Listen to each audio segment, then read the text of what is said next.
Welcome back to The Explainer. Today, we're diving into a concept that trips up so many writers and speakers, sentence transformation. Have you ever just stared at a sentence and felt like it completely lacked impact? Or maybe you wondered how to shift the spotlight from the person doing the action directly to the action itself? Well, by the end of this masterclass, you're going to possess the exact structural formulas to manipulate sentences with total confidence. We're going to break down active and passive voice step by step, taking literally all the guesswork out of the grammar. Okay, let's dive into this. Here's our game plan for today. We'll start with what is voice, move on to the step-by-step formula, and then tackle conversions for the simple present, present continuous, and present perfect tenses. And stick around because we're wrapping up with time to test yourself. Section 1. What is voice? Understanding who does the action. So before we can even think about transforming a sentence, we need to ask ourselves one fundamental question. What is the true focus of the sentence you're looking at? Is the spotlight on the doer or is it on the receiver? Let's take a look at active voice first. In active voice, the subject is the absolute star of the show. The subject is the one actually performing the action. The structure here is incredibly direct. Subject, followed by the verb, followed by the object. Think of the sentence, "The teacher teaches English." The teacher is our subject, actively doing the teaching. It's punchy, it's forward-moving, and honestly, it's the default way we usually communicate. But what if we want to, change the camera angle? That's exactly where passive voice comes in. Here, the focus shifts entirely. The subject receives the action. The original object of our active sentence suddenly gets promoted to the front of the line to become our brand new subject. The structure shifts to object plus a helping verb plus a past participle, which we'll just call V3 to keep things simple, plus the word by, and finally the original subject. So the teacher teaches English becomes English is taught by the teacher. And this brilliantly illustrates how the elements practically crisscross cinematically. In the active sentence, Rahul writes a letter. Rahul is at the front, driving the action. But in the passive transformation, a letter is written by Rahul. The components literally swap places. Rahul moves all the way to the end behind the word by, and a letter jumps to the very front to become our new subject. It's a complete restructuring of the focus. Section 2. The step-by-step formula. The golden rules of transformation. Now, you can forget about memorizing hundreds of different sentences. You really only need to understand these universal rules to make your conversions entirely foolproof. Step 1. The object of the active voice becomes the subject of the passive voice. Step 2. And underline this in your mind because it is absolutely vital. The main verb always, without exception, changes into its past participle, or V3 form. So eat becomes eaten, write becomes written. Step 3, we must add the correct helping verb based on the tense we're in. And step 4, the original subject becomes the object at the end, usually preceded by the word by. But there's a quick catch. When we move that subject to the end, something kind of mathematical happens to our personal pronouns. Obviously, you can't say, a letter is written by I. Nope, I must shift to me. We shifts to us, he to him, she to her, and they to them. It's a mandatory shift when these pronouns cross over to the receiving end of the sentence. Section 3. Simple present conversions. V1 transforms to am, is, or are, plus V3.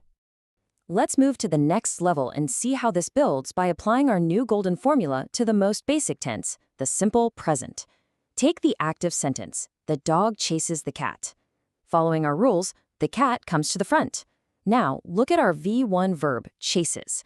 It systematically splits into two parts in the passive voice. First, we add our simple present helping verb is, and then we turn chase into its V3 form, chased, finishing up with by the dog. It's just a perfect logical equation. And hey, don't panic if you see a negative or a question. They follow the exact same logic. For a negative sentence, you literally just squeeze the word not right between your helping verb and your V3. Like, burger is not eaten by me. For interrogative or question forms, you simply move that helping verb to the very front. Is English studied by him? The golden rules haven't changed at all. We're just rearranging the furniture a bit. Section 4. Present continuous conversions. Adding being to the mix. Now we're shifting our focus to ongoing actions, things happening right now. But a quick warning. To keep that continuous, ongoing feeling in the passive voice, we need to introduce a special ingredient. Active. David is playing cricket. If we just said cricket is played by David, we'd totally lose the fact that it's happening right this second.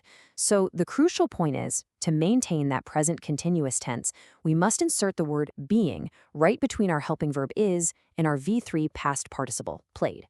Cricket is being played by David. That ing from playing basically just transfers over to being. Section 5. Present perfect conversions. Utilizing has or have been. Huge congratulations on making it this far. Let's dive into our third tense, where we deal with actions that are already completed in the present perfect. The beautiful thing about transforming this tense is that the hard work is pretty much already done for you. Notice the active sentence, I have written that letter. The verb written is already in its V3 past participle form. We don't even have to change it. All we got to do is inject the word been right after our helping verb has or have. Therefore, it effortlessly becomes that letter has been written by me. Now, what's really interesting about this is a massive dramatic exception you need to keep in mind. What about the present perfect continuous tense? Well, spoiler alert, it has no passive voice in modern English. If you tried to make one, it would sound so incredibly clunky and unnatural that native speakers simply don't use it, and standard grammars don't even teach it. So consider that a free pass. You literally get to skip converting an entire tense. Section 6, time to test yourself. Put the formula to the test. Okay, we've covered the rules and we've walked through the tenses. It is time to see these patterns in action. I'm going to act as your tutor here. Question 1. Here's your active sentence. He loves horse riding. Mentally move the object to the front, apply the simple present rules, and change the pronoun. I'll give you a few seconds to think. And the passive form is horse riding is loved by him. Horse riding jumps to the front. The simple present verb loves transforms into is loved, and he becomes him. Awesome. Let's turn up the heat. Let's up the difficulty with a negative present continuous sentence. You are not eating chicken. Remember that special continuous ingredient we talked about? Think about how the passive form pieces together. Take a second. The answer is chicken is not being eaten by you. Chicken moves to the front. We keep the negative is not. We add our special continuous ingredient being, and eating becomes the V3 eaten. Chicken is not being eaten by you. Excellent work. Now for the final challenge. Here's your final boss, an interrogative simple present sentence. Do we break the house? This truly tests your mastery of those golden rules when the structure is completely inverted. Work out the passive form in your head, and the correct passive transformation is the house broken by us? Just look at how far you've come, from just defining what an active doer is to correctly solving complex question-based passive structures. We simply placed the helping verb is at the front, followed by the subject the house, the V3 broken, and the converted pronoun by us. You now hold the absolute master formula for sentence transformation. You literally have the keys to flip the perspective of any sentence at will. But I want to leave you with this provocative thought. How will this newfound structural power change the way you read and write tomorrow?